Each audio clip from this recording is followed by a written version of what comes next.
So this is technically officially the first pickup in April.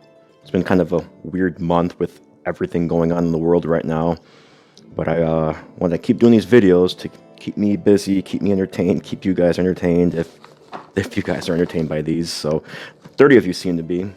Well, let's go see what's in this one here. Obviously this one's from Amazon. And what do we have here? An HD video converter. Oh, yeah, this is a composite video or just AV to HDMI, so I can try to capture retro consoles. And I picked this up. I think it was like $12 or something. It's probably not the greatest, but whatever. And obviously I can output then 720p or 1080p USB powered. And that's really all there is to it. It comes with a mini USB cable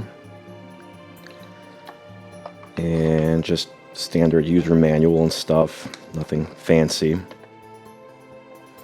So I have that, and then what I'm going to do with that is hook that. Actually, this isn't to capture. This is just to convert it for television purposes, so that you can, hook it up to a modern TV. But I'm going to hook this up to my HDMI capture device to capture some of that. And I don't think there's anything else in here. Oh wait, there is. The heck is this?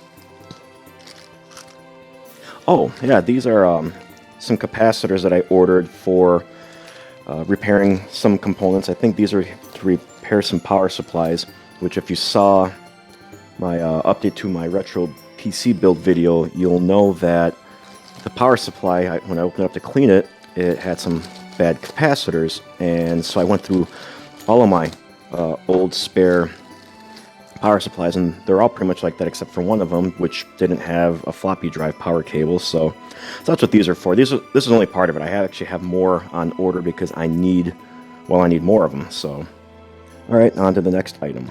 So as you can see, this is it's called a digital vacuum built-in vacuum pump. Now what this actually is a desoldering gun, actually desoldering station. So I should be able to work on more intricate and elaborate desoldering needs, such as chips and things like that. So let's open this up and take a quick look.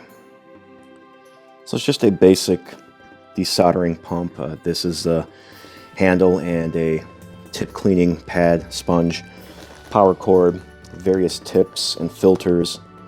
These are used to clean, and then here itself is the actual desoldering gun. I bought this one because I've seen a few YouTubers use it, and it's not a super high-end one, but it's going to be good enough. I mean, I'm not running a business repairing electronics or anything, so using something like this for me is more than enough, especially since I'm just tinkering around. So I'm going to get this all connected and test it out and get a feel for it. So all right, on to the next item. And next couple of items that came in today.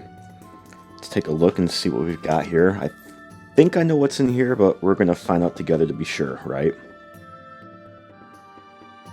And it is what I suspected, and I'm wearing gloves just to be safe. Now these aren't medical gloves or anything, but it's all I've got, and it does have this rubbery texture stuff on here, so it should protect me for the most part. I'm going to wash my hands after anyway. But what this is an SD to IDE adapter. Basically, it lets you use an SD card and turn it into an IDE drive, hard drive that is. And I'm going to use it in my retro build if at all possible. I have to look up how to use this thing because there's no instructions or anything. See if there's any firmware has to be flashed on here or anything like that. There are LEDs on here for power, drive activity, and if it detects a card, it can use either mini Molex or full Molex for power, which is good, and full-size SD cards, although you could use mini SD cards if you use an adapter. And the next item is in an envelope, and this one apparently is just tearaway. So yeah, that worked really well. Whatever, it gets me in here and make sure there's no identifiable information, and there isn't. And what this is a Game Boy Advance game, but it's more than that. It's one of these multi-in-one games, and I've seen a few YouTubers review these types of things. I don't know if they buy them or if they were just sent them, but it kind of piqued my interest a little. Now, these are probably not legit in terms of licensing or anything, because yeah, I seriously doubt any of these companies went and got the licenses for 369 games. And on top of that, a lot of the games are probably duplicates, ROM hacks, crap games, things like that. But I wanted to get one of these in to take a look and see what it's like. Plus, I kind of like the look of the translucent Game Boy Advance game casing.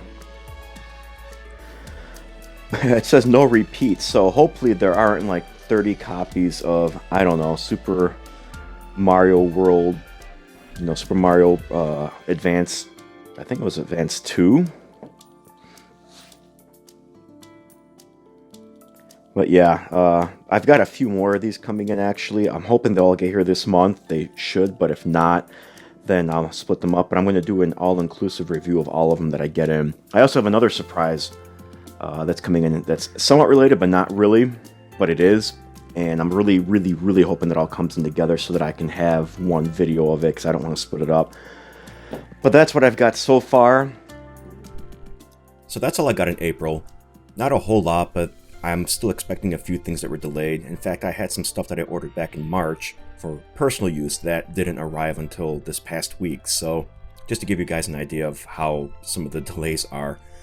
But if you liked today's video, hit the thumbs up, feel free to leave a comment, and please subscribe if you haven't yet. If you didn't like the video, hit the thumbs down, but leave a comment below as to why so I can try to use that to help improve future videos. Thanks out, and I'll catch you later.